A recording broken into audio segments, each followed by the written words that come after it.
switch. It's got to drive freaking great, doesn't it? Yeah, she's a bad.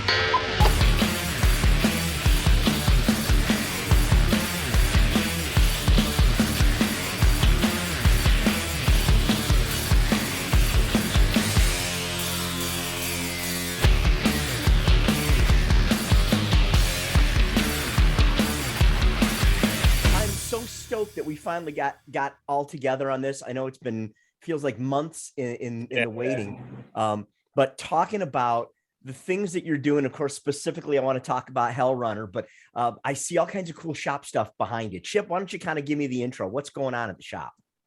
Obviously the Hellrunner right there. We got a 65 Chevelle street rod. We're putting a 632 in, lowered it.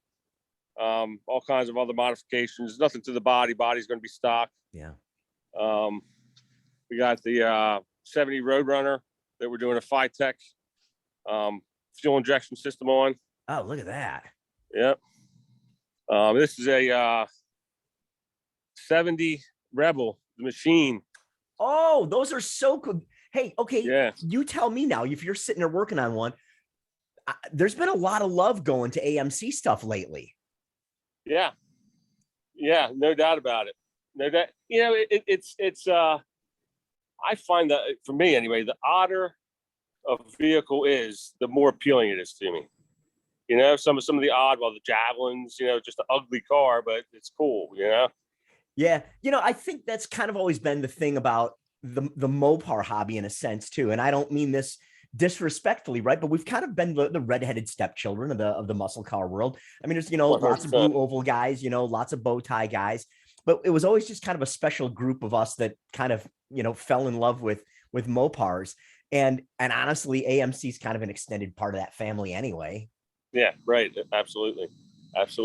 Well, let's jump on this Hellrunner thing and tell me the story behind that. So how did you guys even wind up with the project to begin with? So the story behind it is the gentleman that owns the car. The first brand new car he ever bought when he was in his 20s was a 73 Roadrunner, which he still has that car. Oh, cool. So he always wanted to do a project with one. So he had bought, it was a pretty clean original car. Then all of a sudden, Dodge came out with the Hellephant. Mm-hmm. So when Dodge came out with the Hellephant, he was like, that's what we're putting in it. We had kind of broad parameters. You know, I knew he wanted to keep the body pretty stock. He didn't want to do any body modifications. This car is essentially a 2016 Hellcat in the body of a 73. Literally everything from the, John's showing you the pictures, the whole dash, everything electronic in the car is Hellcat. Am I seeing a half cage? Actually, it's more than a half cage, right? I can see door bars. No, it's a full, it's full cage. Like I said, it's a full framed car now. It's pretty badass. I will say that. We just got it back from the tuners, and he got on the dyno. He did 880 horsepower at the wheel. Oh man! Yeah, I put 370 gears in it. He said if we want to, with the Hellcat gears, which was like a 309, he said you'd probably get another 50 horsepower on the dyno out of it. Sheesh, no kidding. Kidding. Tell me about the paint job. I mean, obviously it looks like, it's an homage to the classic Roadrunners. Yeah. So it kind of evolved, just as we were going, we would come up with ideas. So we had actually done a Hellcat, a wreck repair a while ago, and it had the flat black hood. So I said, that'd be cool. That'd be kind of a cool, hats off to that, right? So we did that. We did the flat black stripes, which the Roadrunner came with a glossy stripe. So we had them custom made for it. The paint we found, so the paint is interesting. So I literally had a dream, and this color is what was the color of the car in the dream. And I was telling John about that, and he said, well, I follow a guy on Twitter who does custom paint colors. So I flipped through it and I said, that's the color right there. So it was called, what was it called, John? Do you remember? Yeah, I think it was Tangerine Dream, something like that. But it's literally a candy tangerine and a candy root beer mixed. It pops so yeah. good. The photos that I saw of this from SEMA are just amazing. I mean, the vehicle just jumps off of the photos. And unfortunately, I wasn't at SEMA this year, but man, it looks like you guys spent 1,000 hours just on the body work. We got a ton of hours in this car. It's just to get everything and the amazing thing was everything does work. Yeah. All the way down to the backup camera. I don't know if you saw, if John showed it, we put here's the backup camera. We flipped the keyhole for the trunk. We flipped it around and put the camera in there, which worked out pretty cool. When you guys took it out to Vegas, talk to me about, I mean, I'm sure people lost their minds, but what was it like to be there and show this thing off?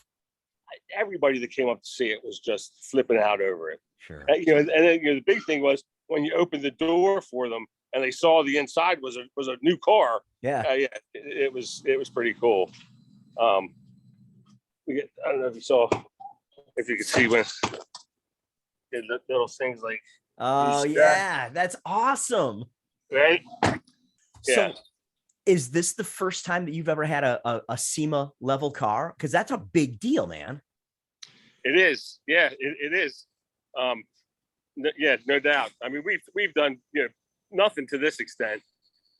We mostly do restorations of older cars. Lately, we've been doing some more custom stuff. But this by far is the biggest project we've ever done.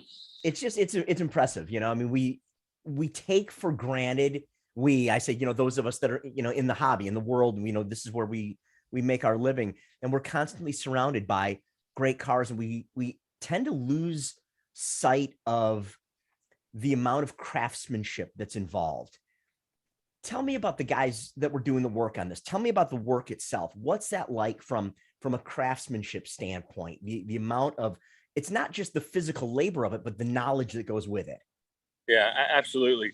One thing before I say that is one of the interesting things that I found at SEMA were the comments that we got from other builders. Those were the really good. Those were the really nice comments. Just the lay public. It's just a cool looking car, but the guys that knew what it was knew what it was. But yeah, the level of craftsmanship is unbelievable. John did all the body work, a lot of the fabrication work, and it's just it's a dying art. Years ago, when I first started my business, I saw that you don't see younger guys getting into this, and I actually went around to the local school districts to try to start a program because the whole thing back then was no kid left behind. Right. I said, listen, I know what I was like when I was in high school. I said I would have been left behind. I said you got a whole group of kids that have no intention because everything was geared towards testing in college and all that stuff. I had no intention on going to college. So I said you're missing out on a whole bunch. Nobody was interested. Nobody was interested in doing anything. So it was disappointing. Definitely something that's still in the back of my head that I will, look into again. But guys like John, and it's not just the level of craftsmanship; it's the drive for perfection. Yeah. Well, hey, John, I'm gonna ask you to unmute your microphone because I want to talk with you about this as well. What's the motivation? What really drives you to bust your hump on a car that somebody else is going to wind up driving? It's pretty intense when you get into like the nuts and bolts of all the materials, all the techniques, all the different tools you need. You really have to be obsessed with the whole process. You have to be obsessed with the tools that you use. You have to be obsessed with the techniques, all the technical information surrounding all the materials. I engross myself with that every day. My wife makes a joke about it that I do cars, 8 hours during the day, and then I come home and I do it another 8 hours at night. I'm either studying about the material, I'm studying about the tools, I'm studying about the process, the technique. So it's an obsession, and we love it. Chip, it sounds like you're surrounded by the right people. Yeah, absolutely. I mean, everybody that we have here is here because they love working on cars. It's just something that we've done. You know, I don't know about John. I started when I was 10 years old, working on cars. I know Jeff over there. He was a kid when he started working on them. It's just, you know, it's just kind of thing that you're just born with, I think, you know, because I never had anybody else in my family that was into cars at all, or any other kind of mechanical abilities. I just, you know, started out working on bicycles and stuff and just evolved into cars. Right? You remember the first time you put a banana seat on your bike? I sure do. Right. This has been so much fun to learn about you guys. I was ready to just talk about the car. Now we're learning all about you guys and craftsmanship and the way you're putting everything together. And it is just super impressive. Obviously, the car is amazing. I imagine the rest of the projects you guys have got going now that the bar's higher, now are like your expectations even higher now? I think our expectations were always kind of high, but yeah, definitely the bar, you know, there's no doubt about it. The expectation is definitely higher for sure. Well, man, I can't thank you enough for showing us around the shop and for showing us this incredible vehicle that you guys have built, and for sharing the story as well. This has been really, really cool. And I'm telling you what, you guys watch this shop. Chip and the guys at JEM are doing the right thing, with the right attitude. And I'm stoked that you guys are here with us today. This is a lot of fun. I'm here banging my table. I'm shaking my camera, but I'm like, this is cool. This is really cool. You know, there's little shops like this all over America doing the same and better than we are here. It's just that you only hear of a handful of the big guys. They're doing these big builds, but there's shops like this all over the place, you know? Brother, I wish you the best. I hope you have much success, and I'm confident that this is the start of some very big things to come now that people know who you are. Appreciate it, John.